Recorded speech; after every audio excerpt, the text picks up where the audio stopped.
Warning, this podcast contains themes of extreme violence and murder. Subject matter may be offensive to some listeners. Discretion advised.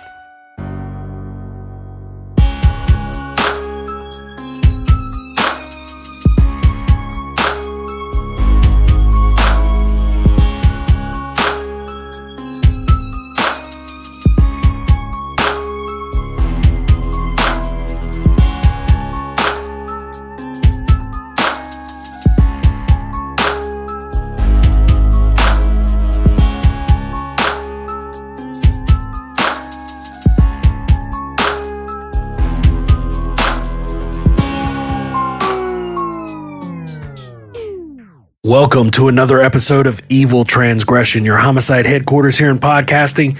I am Josh, and with me as always, Dustin and Rex. Hey.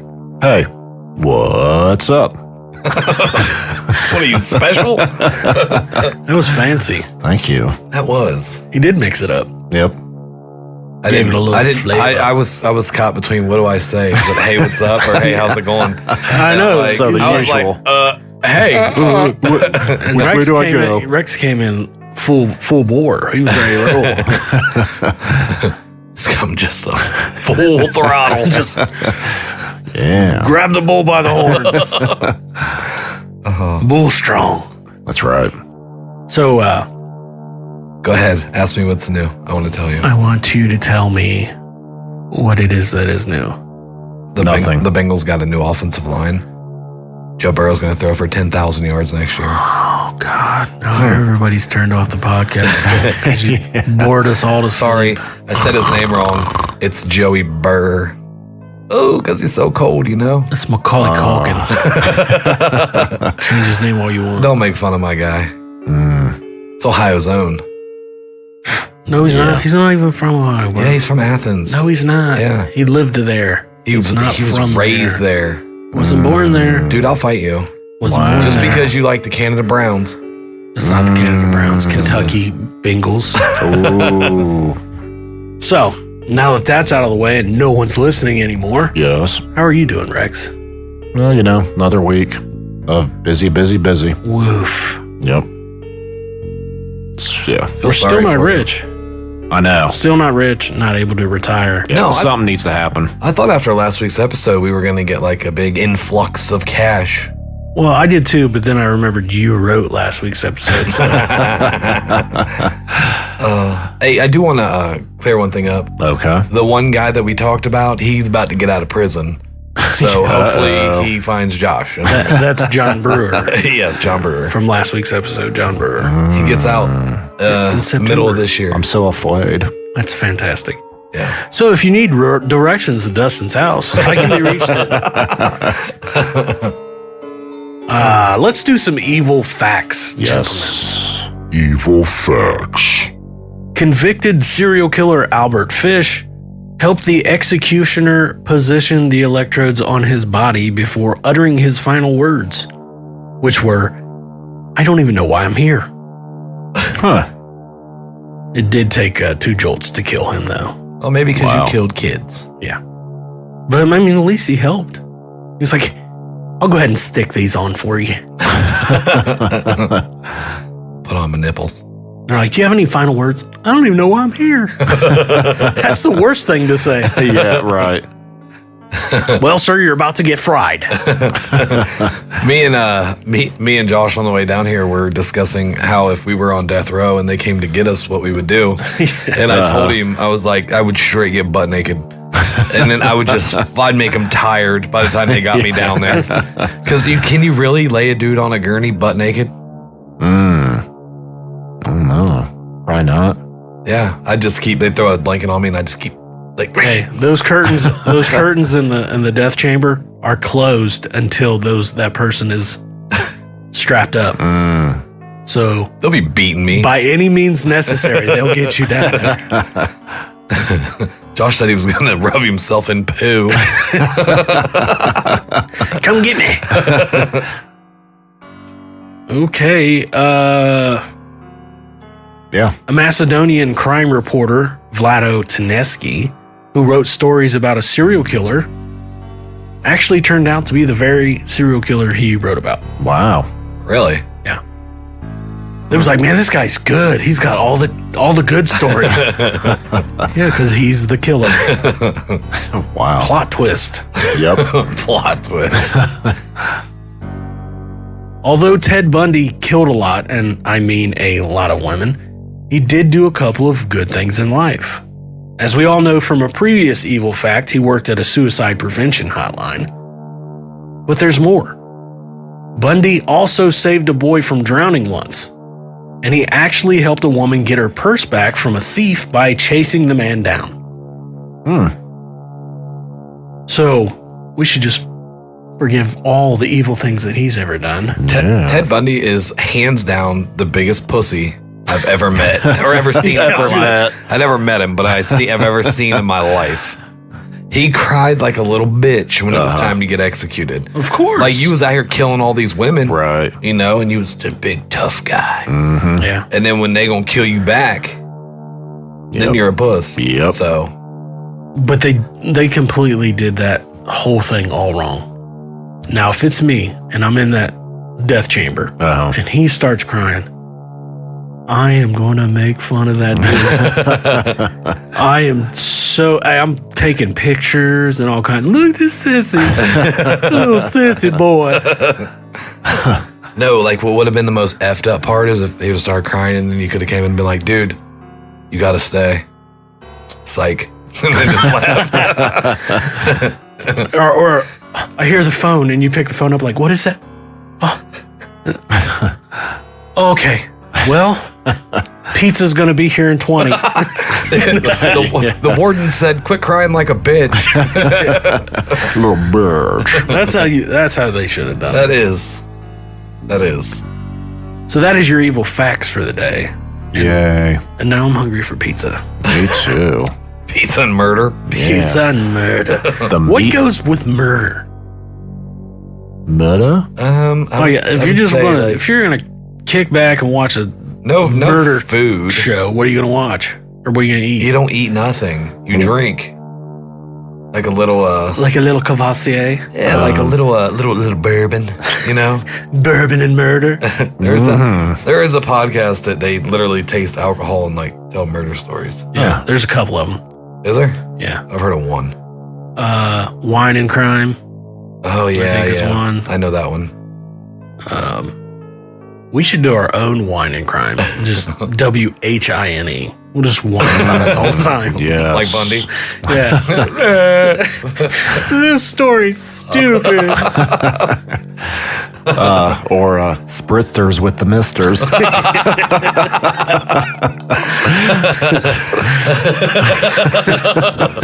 God, that was terrible. Spritzers with the He was we get sitting on that one. We get a whole bunch of listeners with that. I can't even top it. No, I'm trying to think. I can't even top that. I'm done. Well, if we're ready to get started with our spritzers with the misters, we'll go ahead and discuss old Bob Hansen today. Yeah. Mr. Robert Hansen. Mr. and Mrs. Hansen's boy. Robert. It's one of the Hansen brothers. So buckle up, Evil Mob, as we discuss Robert Christian Hansen. Robert Christian Hansen, or Bob as some would call him, was born in Esterville, Iowa on February 15th, 1939. It's almost a Valentine's baby. What was the date? February 15th. Yeah. His parents were Christian and Edna Hansen. His father, Christian, was a very strict man who would make Robert work long hours as a child in the family-owned bakery. Robert was often teased as a child and bullied for having severe acne and a stutter. That's called getting a crappy hand dealt to you. Yeah. Bad acne and a stutter. I get a stutter sometimes when I'm around a bunch of people and I have to talk. Oh, yeah. You have a lisp. In person. That's not good. Like, if I'm telling a story and everybody like turns around and looks at me, I'm like, It happens. awful. Throughout his time in school, Robert Hansen had no close friends. He was a lonely young man, so pretty socially awkward. In 1957, Hansen graduated from high school and enlisted in the U.S. Army Reserve. In the reserves, he became a skilled marksman. But serving in the reserves is a 1 weekend a month gig unless you are called to active duty, so the rest of the time, he was working at the bakery. It's not a bad gig. It's a family-owned bakery. He's probably not bringing home the bank. He's not bringing home the bread. Yeah. That's terrible. That's neat. And when he wasn't working at the bakery, he would volunteer his time as an assistant drill sergeant at the police academy in the town of Pocahontas. Did you say that right? Pocahontas? That's kind of cool. Yeah. Yeah. In 1960, Hansen fell in love with a younger local woman and married her. Later that same year, on December 7th, 1960, Robert Hansen burned down the school bus garage of the local high school. What? He's feeling some sort of way, apparently. I guess. He was caught, however, after a friend turned him in. Maybe that's why he didn't have friends growing up. Was they going to snitch on him? Could be. Hansen was sentenced to 3 years in prison for the arson. During this stint in prison, Hansen was divorced. Prison love can be tough, I guess. Yeah. After serving only 20 months of his 3-year sentence, Hansen was paroled even though he had been diagnosed manic depression with periodic schizophrenic episodes and as having an infantile personality. Wow. That makes sense, right? Sounds like a recipe for disaster. 20 months. And they're like, he's all kinds of messed up. Like, well, Yeah, let him out. let's parole him. Idiots. And just to clarify, infantile personality is characterized by immature feelings like childish reactions, lack of willpower, lack of confidence,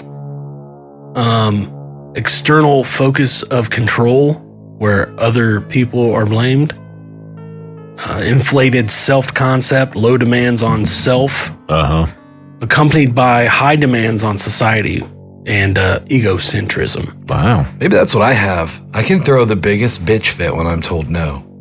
You might have the onset of At 33, I can still act just like my 7-year-old. Wow. I'll be like, really? Not fair. So it's basically being childish as an adult. So, Yeah. but I'm sure it's like to a pretty harsh, degree.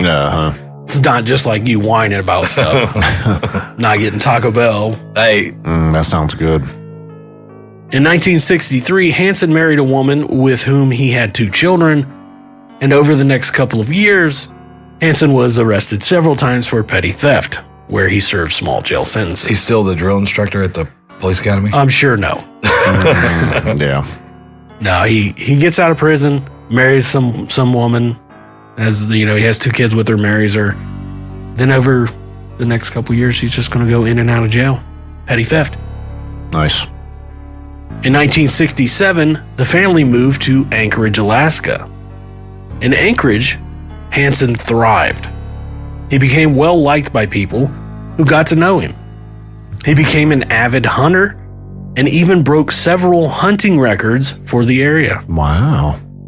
Those records, however, were nullified after his conviction of the things we're going to talk about here in a minute. That's good. A record's a record, bud.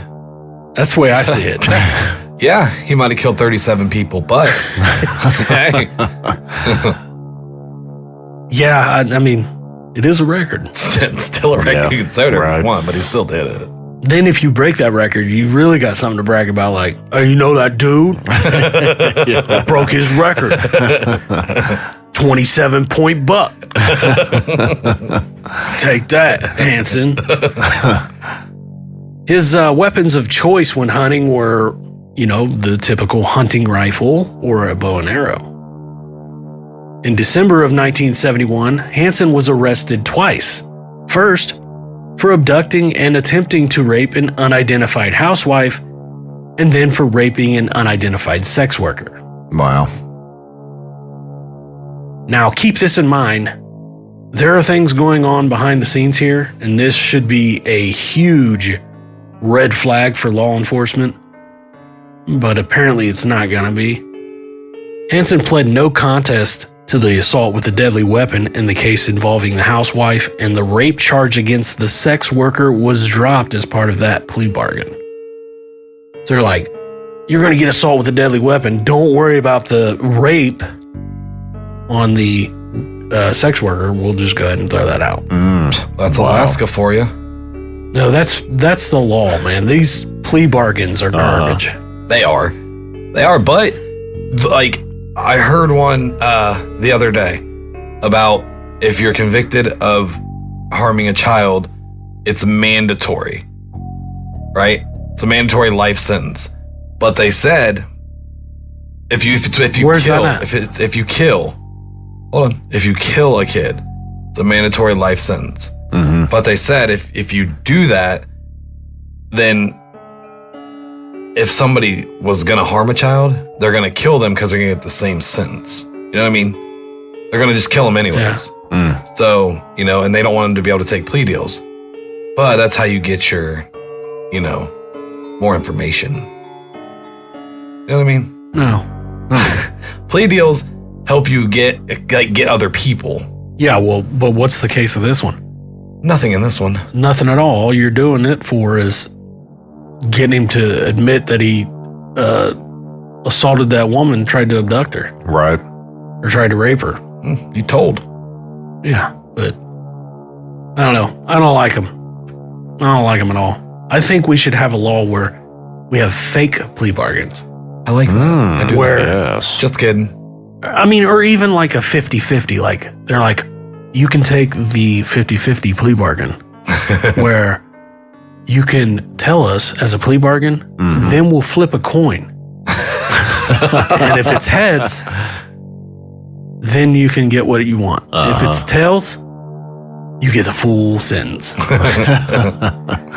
Like, at least that would be better for me. I like it. So, evil mob law professors, get ready for this one.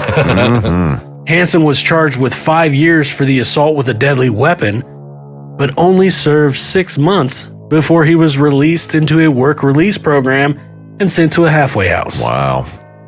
Got 5 years, did 6 months for assault with a deadly weapon. Well, that's good. Yeah.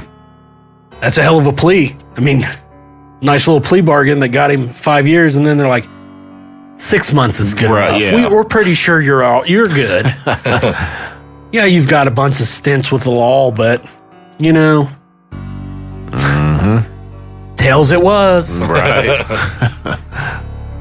In 1976, Hansen was arrested again, surprise, and charged with stealing a chainsaw from an Anchorage Fred Meyer's store. Have you ever heard of a Fred Meyer's store? No.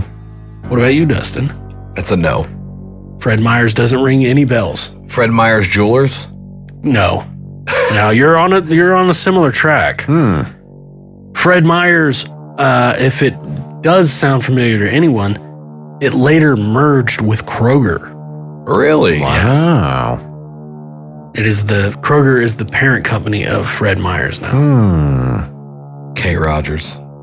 Yeah. Inflation. I don't know if that's got to do with anything.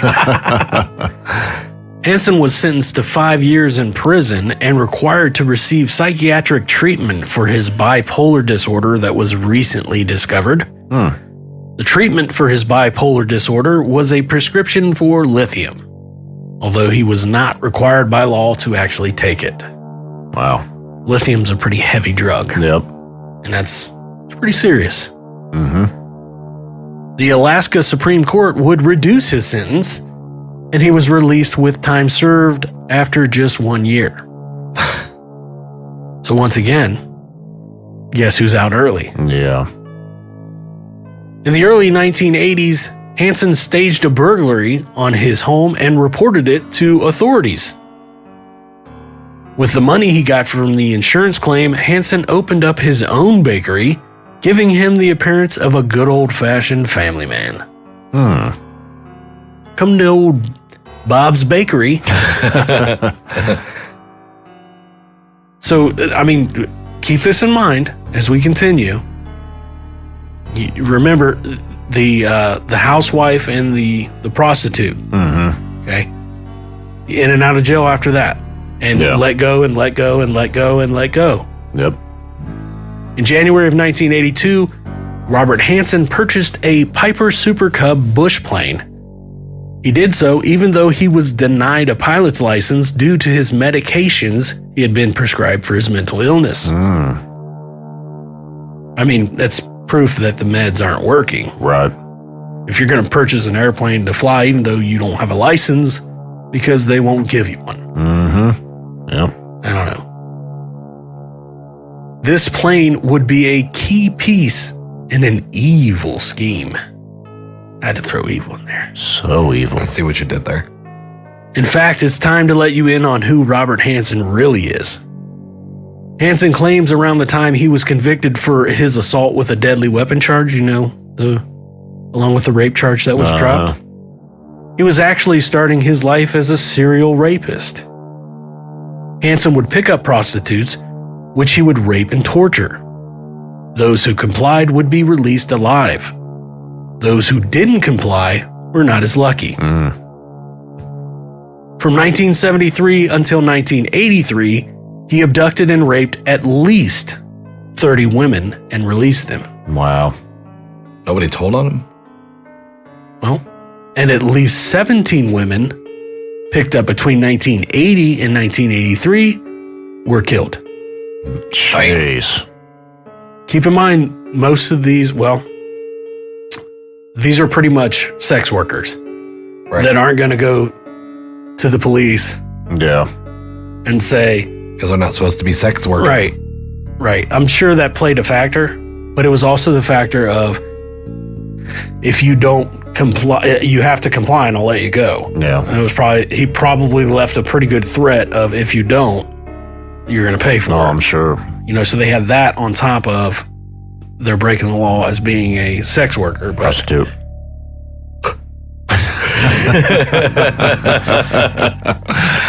Same thing. Tomato. That's right. Hansen would eventually resort to using the bush plane to fly the abducted women into the wilderness where he would rape and torture them.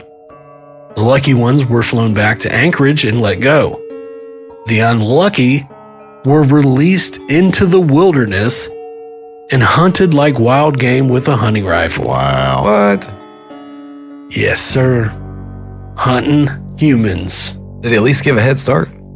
I'm sure he did. Probably wasn't much of one, but It's pretty twisted. It really is. Where are you going if Bob's coming after you? back into Bob's house. He's gonna come took out all the fun out of it. He's gonna come out the back door to get you. All you gotta do is go and just go back around the front and wait for him to come out the back. Go in the front. Then go in. Yeah. I know that's a bad situation because we're talking the wilderness in Anchorage, Alaska. Right. Yeah. That would suck. Like there's nothing around. Nope. It's not like you're gonna run to freedom. Right. It's not like the neighbors. What about the animals out there? Yeah. So it's pretty Screw that. bad situation. Yep. Eaten by a cheetah. Yeah. Are those I don't up think there? there's any cheetahs in Anchorage. In 1980, a woman was found by construction workers near Eklutna Road. She was never identified and was given the name Eklutna Annie. Again in 1980, the body of a topless dancer named Joanne Messina was discovered. In 1982, the body of exotic dancer Sherry Murrow was found near the Nick River by two off-duty police officers. On June 13th, 1983, Robert Hansen propositioned a young sex worker named Cindy Paulson $200 for oral sex. When she got in the car, Hansen handcuffed her and held her at gunpoint as he drove her to his house. Hansen's wife and children were away vacationing in Europe at the time. There, he brutally raped and tortured her. Hansen then forced her back into the car and drove her to an airport where he put her in his bush plane to presumably take her out to the wilderness where he would hunt and kill her. But after loading Paulson onto the plane, Hansen busied himself loading supplies onto the plane for his trip. Paulson took this opportunity to escape. She fled to a road where a passing trucker spotted her still handcuffed and stopped to help. The trucker drove her to a motel where she was going to wait for her pimp until the clerk called the police. Oh, wow. Her pimp. Yeah. Damn. Again, we're going back down the road that she's a sex worker, probably Prostitute. afraid to, say, I was Being a picked up for prostitute. sexual favors. I gotta know what an Alaskan pimp looks like. I just gotta find out. Somebody's gotta show me. Sure, it probably looks Google like a Chicago pimp or a No. New York. No in, way. In warmer clothes.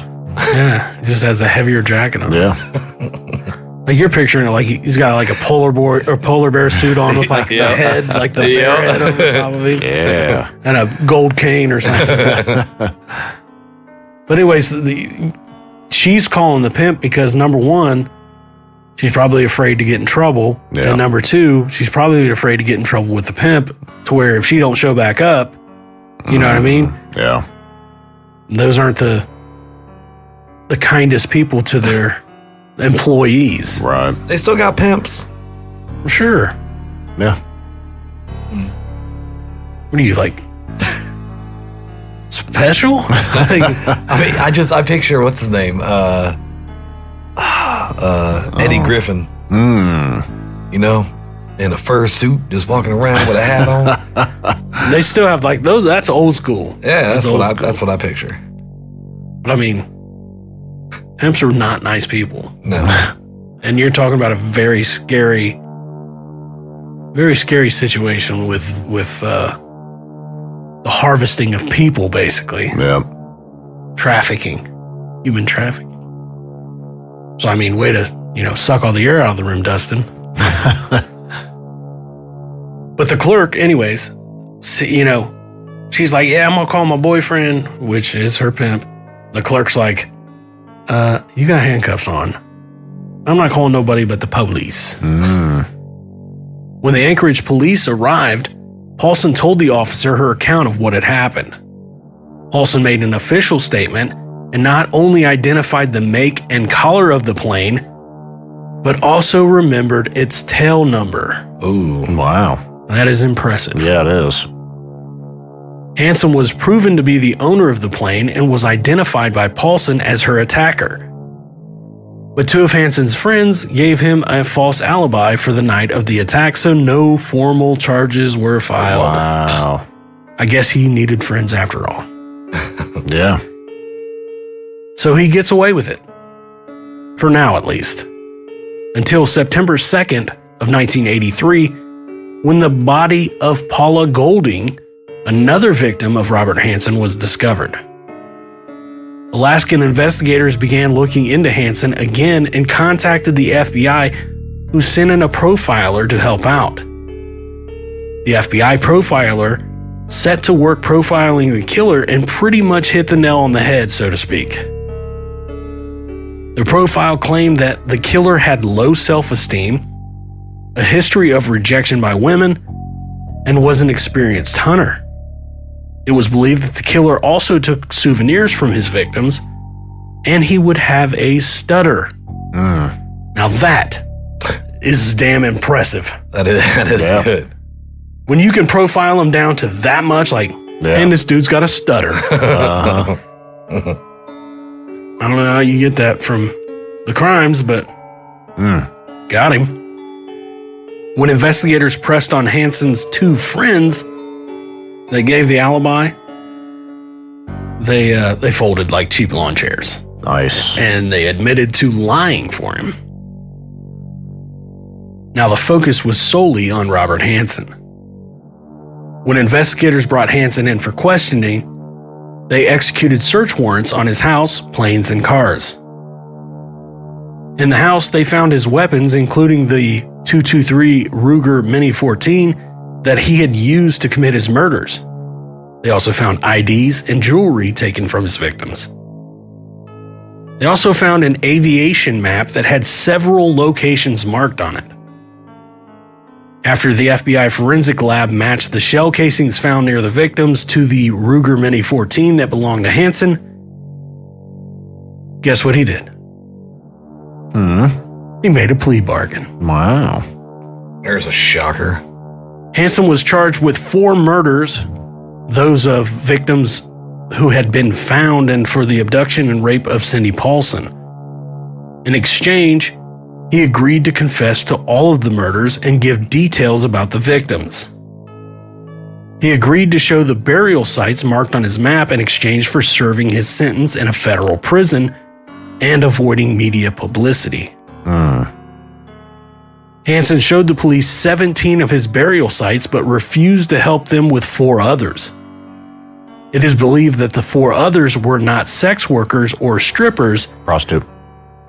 and he couldn't confess to their murders because he couldn't justify it to himself. So these might have just been normal, everyday women, coming home from work or Right. leaving the library. All kinds of creepy situations that I could think of. Yeah. I was like walking home from the library, So scary. creepy. leaving the mall in the parking lot. Going to church. Jeez. So the victims that were found were exhumed from shallow graves and returned to their families for proper burials. On February 18th, 1984, Robert Hansen was convicted of murder and sentenced to life in prison plus 461 years. What? That's it? Life in prison, Eligible 461? for parole around what? 350 years? Probably. Yeah. I don't know. My It's- guy. If the history repeats itself, he might get out in 6 months. He started serving his time in the U.S. penitentiary in Lewisburg, Pennsylvania, before being shipped back to Alaska to serve time in the Lemon Creek Correctional Center, before finally being placed in the Spring Creek Correctional Center. Is that in Alaska? Too? Yes. On May 11th, 2014, Robert Hansen was sent to the Anchorage Correctional Center to receive treatment of undisclosed and lingering health conditions. Just 3 months later, on August 21st, 2014, 75-year-old Robert Hansen died from those lingering health problems at the Alaska Regional Hospital. Oh. He had a do not resuscitate order on his file. Thank God for that. Right. So the nickname Robert Hansen was given to be known as in the annals of time was a play off his career as a bakery owner. You want to take a stab at it? Stab at it, huh? So it's a name. That plays off his career as a bakery owner. Bob the Bread Man. The Butcher Baker. Oh. Wow. Robert Christian Hansen, the Butcher Baker. Ooh. I like it. The 2013 film The Frozen Ground stars John Cusack as Robert Hansen, along with Nicolas Cage, who plays an investigator trying to catch Hansen. That dude will play in anything. Yes. Vanessa Hudgens also stars in the film as Cindy Paulson. Wow. Really? Yeah, so you might have to check that one out. Yeah, if she's in it. I mean, who doesn't like John Cusack? Who doesn't like Vanessa Hudgens? Who doesn't like Nicolas Cage? Those are 3 great people.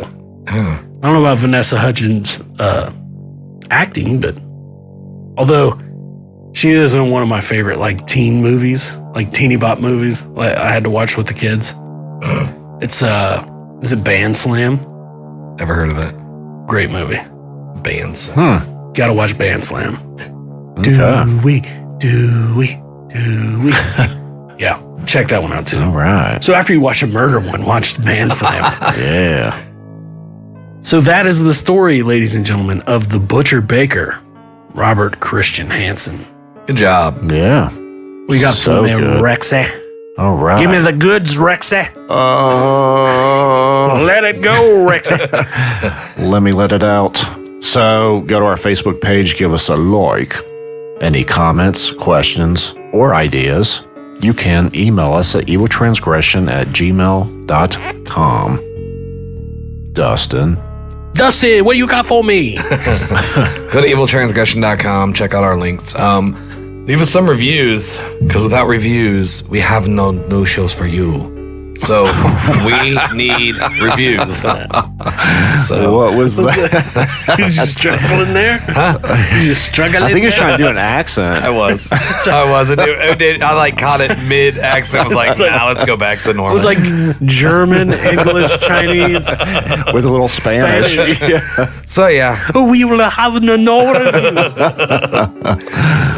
So yeah, leave us some reviews. Okay. So And leave us some tips in the tip jar so Dustin can take acting classes for his accents. Took dog Right.